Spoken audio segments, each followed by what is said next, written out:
ನಮಸ್ಕಾರ ಎಲ್ಲರಿಗೂ. ಈ ಒಂದು ವಿಡಿಯೋದಲ್ಲಿ ಅಗ್ರಿಕಲ್ಚರ್ ಪ್ರಾಕ್ಟಿಕಲ್ ಎಕ್ಸಾಮನ್ನು ಒಂದು ಅಪ್ಡೇಟ್ ಬಂದಿದೆ. ಆ ಒಂದು ಅಪ್ಡೇಟ್ ಏನಪ್ಪ ಅಂತ ಈ ವಿಡಿಯೋದಲ್ಲಿ ನಿಮಗೆ ತಿಳಿಸ್ಕೊಡ್ತಾ ಇದ್ದೀನಿ. ವಿಡಿಯೋನ ಪೂರ್ತಿಯಾಗಿ ನೋಡಿ. ಯಾರೆಲ್ಲ ಒಂದು ಅಗ್ರಿಕಲ್ಚರ್ ಪ್ರಾಕ್ಟಿಕಲ್ ಎಕ್ಸಾಮ್ಗೆ ತಯಾರಿ ನಡೆಸಿದ್ದೀರಾ ಅಂಥವ್ರಿಗೆ ಈ ಒಂದು ಅಪ್ಡೇಟು ತುಂಬಾ ಇಂಪಾರ್ಟೆಂಟ್ ಅಂತ ಹೇಳ್ಬೋದು ಸ್ನೇಹಿತರೆ. ಅಗ್ರಿಕಲ್ಚರ್ ಪ್ರಾಕ್ಟಿಕಲ್ ಎಕ್ಸಾಮ್ದು ಡಾಕ್ಯುಮೆಂಟ್ ಅಪ್ಲೋಡ್ ಕೊನೆ ದಿನಾಂಕ ಎಕ್ಸ್ಟೆಂಡ್ ಮಾಡಿಲ್ಲ. ಅದರ ಬದಲಿಗೆ ಈ ಒಂದು ನೀಟ್ ಎಕ್ಸಾಮ್ ಇರೋ ಕಾರಣದಿಂದಾಗಿ ಅಗ್ರಿಕಲ್ಚರ್ ಪ್ರಾಕ್ಟಿಕಲ್ ಎಕ್ಸಾಮ್ ಡೇಟನ್ನು ಎಕ್ಸ್ಟೆಂಡ್ ಮಾಡಿದ್ದಾರೆ.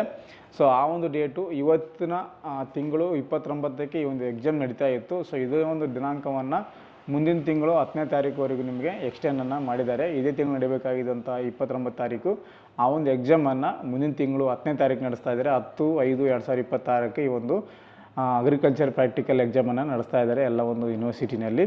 ಯಾಕಂದರೆ ನೀಟ್ ಎಕ್ಸಾಮ್ ಇರೋ ಕಾರಣಕ್ಕಾಗಿ ಈ ಒಂದು ಡೇಟನ್ನು ಎಕ್ಸ್ಟೆಂಡ್ ಮಾಡಿದ್ದೀವಿ ಅಂತ KE ಕಡೆಯಿಂದ ಅಧಿಸೂಚನೆಯನ್ನು ಹೊರಡಿಸಿದ್ದಾರೆ, ಕೃಷಿ ವಿಶ್ವವಿದ್ಯಾಲಯದಿಂದ.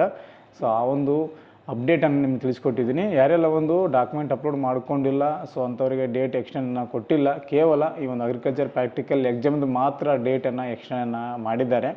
ಸೊ ಈ ಒಂದು ಅಪ್ಡೇಟು KE ವೆಬ್ಸೈಟಲ್ಲಿ ಲಭ್ಯ ಇದೆ. ನೀವು KE ವೆಬ್ಸೈಟ್ಗೆ ಹೋಗಿ ನೀವು ಇತ್ತೀಚಿನ ಒಂದು ಪ್ರಕಟಣೆಯಲ್ಲಿ ಹೋಗಿ ನೀವು ಚೆಕ್ ಮಾಡ್ಕೋಬೋದು. ಈ ಒಂದು agriculture practical exam date extend ಆಗಿದೆ, 10ನೇ ತಾರೀಕಿದೆ. ಸೊ ಇನ್ನೊಂದು 13 ದಿನ ನಿಮಗೆ ಕಾಲಾವಕಾಶ ಇದೆ. ಸೊ ನೀವು ಸ್ಟಡಿ ಮಾಡಿ ಅಥವಾ ಪ್ರಾಕ್ಟಿಕಲ್ ಎಕ್ಸಾಮ್ಗೆ ಏನೇನು ತಯಾರಿ ಮಾಡ್ಕೋಬೇಕು ಅದು ನೀವು ಮಾಡ್ಕೋಬೋದು. ನಿಮಗೆ ಅನುಕೂಲವನ್ನು ಕೊಟ್ಟಿದ್ದಾರೆ ಅವರು.